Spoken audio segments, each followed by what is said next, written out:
As tensions continued to mount late last year, and Kim Jong-un and Donald Trump traded insults and boasted about the size of their nuclear buttons, the international community was increasingly fearful that a miscalculation could bring the peninsula, and the region with it, to a full-blown military conflict or, worse, a nuclear exchange.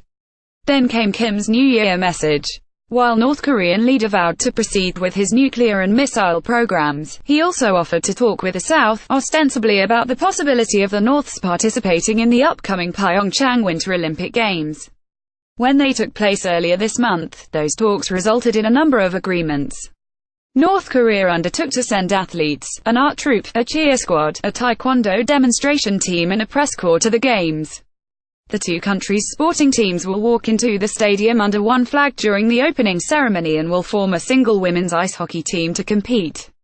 North Korea has also agreed to restoring the military hotline between Pyongyang and Seoul and engaging in further discussions about other bilateral issues.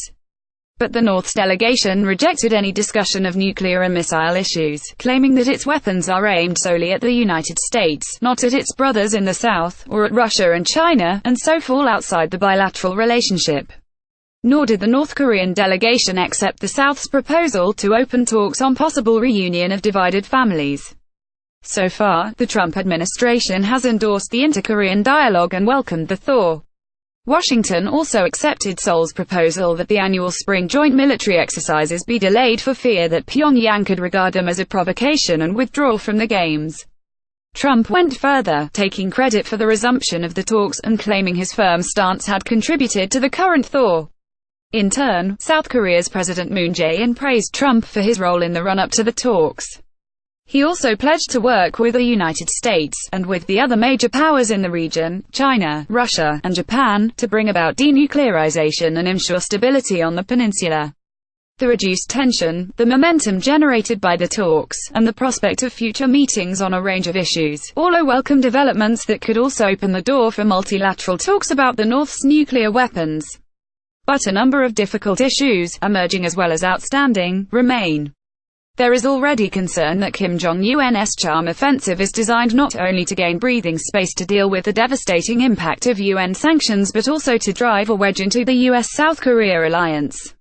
As analysts have pointed out, the pattern is a familiar one: determined pursuit of nuclear and missile programs punctuated by occasional pauses and extending of the olive branch. The concern over a potential split in the alliance is partly fueled by the widely shared perception that President Moon is more inclined towards reconciliation and stability on the Korean peninsula than towards a more hard-edged drive to dismantle the North's nuclear program, at least to the extent that the latter threatens the former objectives. As one of the brains behind the Sunshine policy of the early 2000s under then-President Kim Dae-jung, Moon places greater emphasis on carrots than sticks in dealing with Pyongyang. And with good reason. Despite its rather precarious position, North Korea presents a reckless and at times rather irrational posture to the outside observers in order to conceal its deep fear of external threats. Internally, its military-first strategy is seen as crucial for the regime's survival, and threats to attack its stronger enemies, using more or less suicidal means to serve as strong deterrents to attacks on the North. Its conventional capabilities, let alone its chemical and biological arsenals, and emerging nuclear capacity, could inflict enormous damage on South Korea. The Moon administration faces the same dilemma as its more conservative predecessors: what would be the acceptable cost, and likelihood of success, of an armed attempt to neutralize Pyongyang's nuclear program? Until recently, Washington's calculus has been different. For the best part of the last 25 years, the United States has not seriously considered striking a grand bargain under which North Korea would feel sufficiently safe that it would willingly trade nuclear weapons for peace and the security of the regime.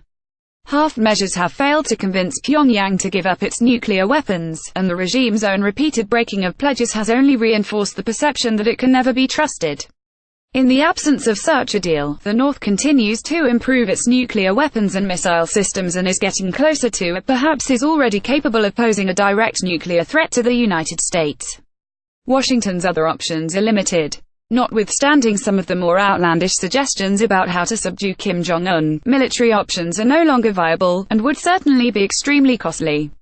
Trump's sometimes bombastic rhetoric has not helped. Indeed, his ridiculing of Kim Jong-un and his irresponsible reference to totally destroying North Korea have backfired spectacularly, prompting Congress to question his authority to wage nuclear war. How long the current rapprochement between the North and the South will last is anyone's guess.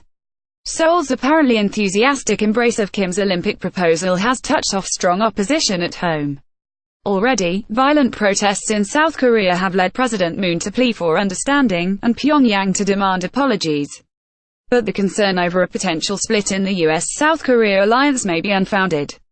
After all, South Korea's security remains deeply anchored in the alliance, both militarily and in diplomatic terms. The more pertinent question now is how to seize the opportunity created by the cooling of tensions and work with the other key powers to bring about a long-term solution to the North Korean nuclear issue. It's hard to see Australia taking any role in making the thaw more permanent, especially when Canberra seems so closely aligned with Washington on security matters at the moment, but the international community can ill afford to miss out on yet another chance.